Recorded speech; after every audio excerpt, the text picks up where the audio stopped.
नमस्कार आणि welcome you all world affairs. मैं हूं प्रशांत धवन। नाउ रिसेंटली आपने बहुत से आर्टिकल्स देखे होंगे जहां पर लिखा है कि इंडिया ने एक बीफिटिंग रिप्लाई दिया है नेदरलैंड्स देश को। यहां पर आप देख पाओगे India hits out at Netherlands over must not abstain at UNGA. Basically क्या था कि नेदरलैंड्स के एक एम्बेसडर की तरफ से इंडिया को स्टेटमेंट आई कि आप लोगों को इस तरीके से वोटिंग नहीं करनी चाहिए यूनाइटेड नेशंस में। मतलब कि नेदरलैंड्स हमको बताएगा कि हम लोग as a free sovereign country कैसे वोट करेंगे यूनाइटेड नेशंस में।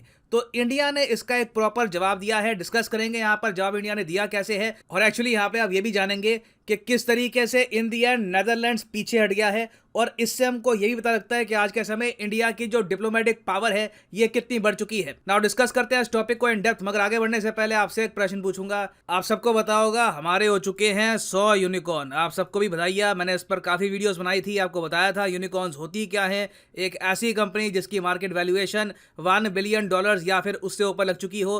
तो ऐसी 100 स्टार्टअप्स इंडिया में आ चुकी है। Great news for India. तो आपको यहाँ पर सिंपली ये बताना है कि ऑफिशियली इंडिया का 100वां यूनिकॉर्न स्टार्टअप कौन सा है। ये है यहाँ पे आपकी option: fractals, sports 24/7, open money या फिर GDB 360। कमेंट सेक्शन में करिए उत्तर। सही आंसर आपको मिलेगा वीडियो के अंत में। ना पहली बात यहाँ पे आपको समझना होगा कि नेदरलैंड्स एज ए कंट्री है कहाँ पर। यहाँ पर आप देख पाओगे यह है एशिया का मैप और यह है हमारा प्यारा भारत, और यूरोप में आपको दिखेगा नेदरलैंड्स। रशिया से बहुत दूर है, यूक्रेन से काफ़ी दूर है। यहाँ पे आप देखोगे नॉर्दर्न सी के करीब आपको मिलेगा नेदरलैंड्स। 1,70,00,000 के आसपास की आबादी है। कैपिटल है इस देश की एम्स्टर्डम। और नेदरलैंड्स और इंडिया के रिलेशंस काफ़ी हद तक नॉर्मल है। मैं ये नहीं कहूँगा कि हम लोग बहुत स्ट्रांगली आपस में ग्लोबल पार्टनरशिप को बिल्ड कर रहे हैं जैसे कि इंडिया इजराइल या फिर इंडिया फ्रांस, मगर नेदरलैंड चाहता है कि इंडिया की मार्केट में इनको ज़रा एक्सेस मिले। India European union free trade agreement को नेदरलैंड सपोर्ट करता है और ऑल टुगेदर एक काफ़ी पॉजिटिव इंपैक्ट इनका रहा है इंडिया की ग्रोथ स्टोरी में। और रिसेंटली आप अगर देखो तो नेदरलैंड्स के मिनिस्टर इंडिया में आए थे। यहाँ पर आप देख पाओगे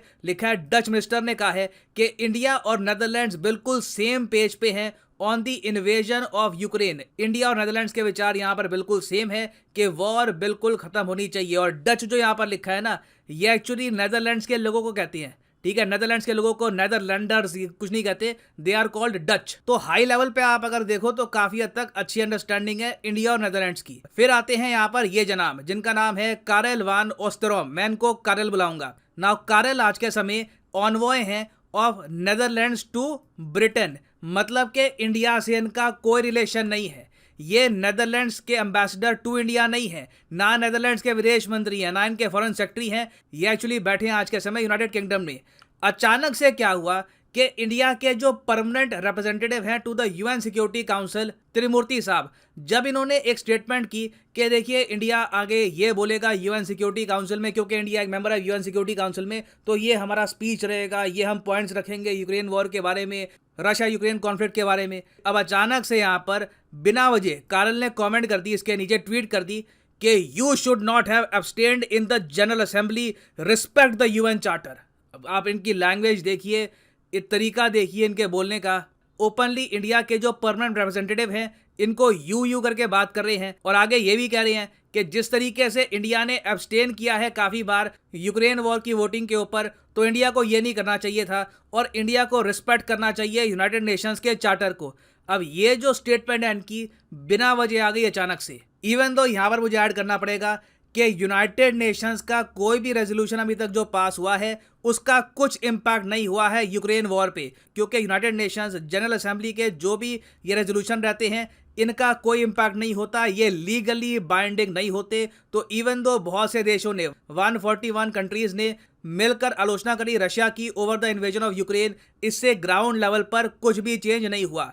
नाउ इंडिया ने यहाँ पर इस रेजोल्यूशन के अगेंस्ट वोट नहीं किया, ये रेजोल्यूशन आराम से पास हो रहा था। हम लोगों ने बस यहाँ पे एब्सटेन कर दिया जिस तरीके से कई और कंट्रीज ने किया है। फॉर एग्जांपल चाइना ने एब्सटेन कर दिया था, बांग्लादेश ने, श्रीलंका ने, साउथ अफ्रीका ने, तो इंडिया ने भी यहाँ पर एब्सटेन कर दिया। तो ये यहाँ पर कह रहे हैं कि you should not have abstained, तुम्हें रशिया के अगेंस्ट वोट करना चाहिए था। अब इसके रिप्लाई में आप देखोगे कि इंडिया के जो परमानेंट रिप्रेजेंटेटिव हैं to the UN security Council, इन्होंने यहाँ पर ये बोल दिया कि kindly don't patronise us ambassador, हमें पता है क्या करना है, आप हमको नहीं बताओगे कि कहाँ पे हमको वोट करना है या फिर क्या हमको करना चाहिए यूएन में।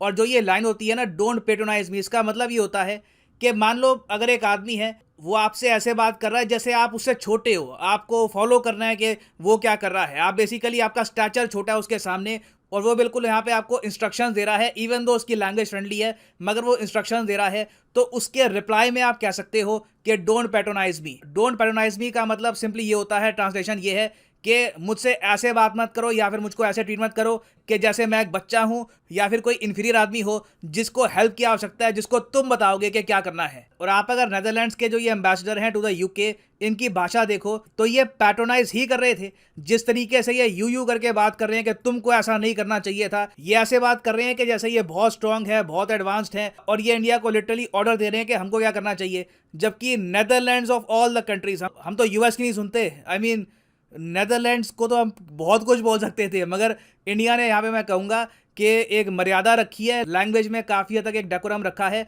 और एक प्रॉपर रिप्लाई किया है कारेल को। अब उसके बाद क्या हुआ, उसके बाद देखिए कारेल भग लिए। कारेल ने यहाँ पर बिल्कुल अपनी जो ट्वीट है डिलीट कर दी। जो मैंने आपको यहाँ पर ट्वीट दिखाई है ये एक्चुअली स्क्रीनशॉट्स हैं पहले के। आज के समय आप अगर देखोगे तो त्रिमूर्ति साहब के नीचे की जो ट्वीट है वहां पे कारेल की ट्वीट आपको गायब मिलेगी। और यहाँ पर हुआ क्या होगा कि नेदरलैंड्स की सरकार में ही जो हायर अप जो इनके मिनिस्टर्स हैं उन्होंने ही कारेल को पकड़ा होगा और बोला होगा कि आपको यहाँ पर बिना वजह एक इतने बड़े कंट्री, एक इतने स्ट्रॉन्ग कंट्री के अगेंस्ट बोलने की क्या आवश्यकता है, जब ऑलरेडी हमारे मिनिस्टर्स, हमारी सरकार उनसे बातचीत कर रही है यूक्रेन इशू के मामले में। और अगर आप जानना चाहते हैं कि मगर फिर भी कारेल ने इनिशियली ये स्टेटमेंट क्यों दी थी, तो देखिए यहाँ पर मैं कहूँगा मीडिया का इम्पैक्ट। अब कारेल वॉन की जो एज है इसके हिसाब से आप समझ सकते हैं कि इनकी पढ़ाई हुई है 1970s 80s के आसपास में। आज भी ये मेंटली व्यू करते होंगे इंडिया को as a very inferior country, जो बिल्कुल सुनेगा वेस्ट की और बिल्कुल वेस्ट के हिसाब से चलेगा। जो अब इंडिया बन चुका है ये वेस्ट में भी कई लोगों को पता नहीं है। एक्चुअली मैं यहाँ पर कहूँगा कि जो मेजॉरिटी पॉपुलेशन है यूएस, यूके, इवन यूरोप के बाकी कंट्रीज में, इनको अभी तक प्रॉपर अंदाजा नहीं है कि इंडिया चाइना क्या बन चुके हैं, चाइना कहाँ पे पहुंच चुका है, इंडिया कहाँ पे इन द फ्यूचर पहुंचने वाला है, और किस तरीके से global order in the future radically change हो जाएगा। ऑफ कोर्स जो लोग फॉरेन पॉलिसी में डीपली इन्वेस्टेड हैं, जो लीडर है कंट्रीज के, जो बहुत पढ़े लिखे लोग हैं, उनको तो इसके बारे में पता होगा, मगर जनरल पॉपुलेशन को इसके बारे में इतना आइडिया है नहीं। तो कारेल साहब ने डेफिनेटली कुछ आर्टिकल पढ़ लिए होंगे वहां पर कि जी इंडिया साथ नहीं दे रहा है वेस्ट का, इंडिया तो रशिया का सपोर्ट कर रहा है, तो जज्बातों में बहकर इन्होंने सीधा यहाँ पर एक कॉमेंट कर दी। और फिर नेदरलैंड्स की सरकार में जो हायर अप्स में जो इनके मिनिस्टर्स हैं उन्होंने ये कहा होगा कि देखिए इंडिया हमारे लिए बहुत ही इंपॉर्टेंट कंट्री है। रिसेंटली ही इनके प्रेसिडेंट नेदरलैंड्स आए थे, इनका बहुत ही भव्य तरीके से वेलकम हुआ। यहाँ पर आप देख पाओगे रामनाथ कोविंद जी ये नेदरलैंड्स में थे। 6 अप्रैल की ये फोटो है, यहाँ पर आप देख पाओगे इस तरीके से इनका वेलकम हुआ, डिनर होस्ट किया गया। जो नेदरलैंड्स के किंग हैं, जो क्वीन है, इन्होंने यहाँ पर एक कल्चरल प्रोग्राम भी देखा। और ओवरऑल दोनों कंट्रीज ने climate change, artificial intelligence, various aspect में मिलकर काम करने की यहाँ पर बात भी करी है। और इसी वजह से जो वो पेट्रोनाइजिंग ट्वीट है ये आज के समय डिलीट हो चुकी है। अगर ये आज के समय टाइम होता 1980s का, 90s का, इवन जो 2000s का जो टाइम है वहां पर भी मैं आपको बता दूं ये ट्वीट डिलीट ना होती, ये ट्वीट वही बनी रहती। और हम लोग अगर थोड़ा बहुत प्रोटेस्ट करते भी तो नेदरलैंड्स कहता कि फ्रीडम ऑफ स्पीच है, सबको बोलने की आज़ादी है। बट इस इंसिडेंट से यहाँ पे आप समझ सकते हैं कि इंडिया आज के समय एक प्रॉपर रिप्लाई भी करता है and at the same time बाकी कंट्रीज समझती भी हैं कि इंडिया की इंपॉर्टेंस क्या है ना। वापस आते हैं एमसीक्यू की तरफ कि देखिए भारत को मिल चुका है 100वां स्टार्टअप, इसका नाम क्या है? तो नाम है देखिए इसका ऑप्शन सी, ओपन मनी। यहाँ पर आप देख पाओगे ट्वीट है Open money, the Indian startup ecosystem just hit a century today, we are excited to become the 100th unicorn from India. यहाँ पर आप देख पाओगे ये है Open, world's largest SME neo booking platform, और ये बना है भारत का 100वां। यहाँ पर मैं ये भी ऐड कर दूं कि अनअकैडमी का एक स्पेशल ऑफर चल रहा है यूपीएससी कॉम्बो कोर्स में। ये ऑफर कुछ ही दिनों में खत्म हो जाएगा।